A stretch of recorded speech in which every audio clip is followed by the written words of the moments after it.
ఉత్తరప్రదేశ్లోని ప్రయాగ్రాజ్లో జరుగుతున్న మహాకుంభమేళా చివరి దశకు చేరింది. నేటితో ఈ మహాకుంభమేళా ముగియనుంది. దీంతో పెద్ద సంఖ్యలో భక్తులు ప్రయాగ్రాజ్కు తరలి వెళ్తున్నారు.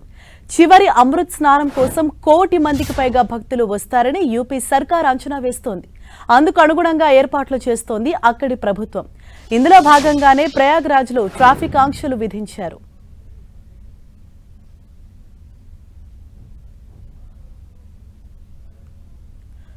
కుంభమేళా ప్రాంతంలో రద్దీని నియంత్రించేందుకు ప్రత్యేక చర్యలు చేపట్టారు.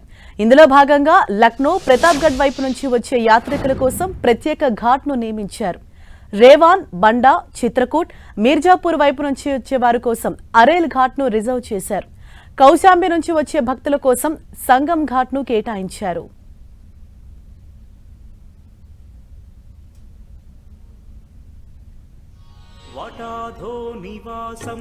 మరోవైపు ప్రయాగ్రాజ్ కు వెళ్లే అన్ని ప్రధాన రహదారుల్లో పోలీసులు భారీగా మోహరించారు.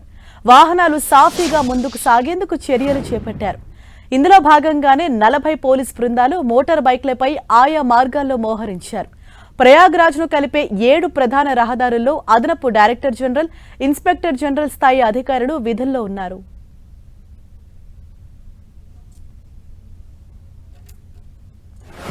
నిన్న సాయంత్రం నుంచే కుంభమేళా జరిగే ప్రాంతాన్ని నో వెహికల్ జోన్ గా మార్చారు. పాస్లు ఉన్న వారిని మాత్రమే అనుమతించారు. జాగరణ ముగిసే వరకు ఈ నిషేధం అమల్లో ఉండనుంది. మహాకుంభమేళా ముగింపు, మహాశివరాత్రి సందర్భంగా భద్రత, సౌకర్యాలు, పరిశుభ్రతపై ప్రత్యేక శ్రద్ధ వహించాలని యూపీ సీఎం యోగి ఆదిత్యనాథ్ అధికారులను ఆదేశించారు. భక్తులకు ఎలాంటి ఇబ్బంది కలగకుండా చర్యలు తీసుకోవాలని తెలిపారు.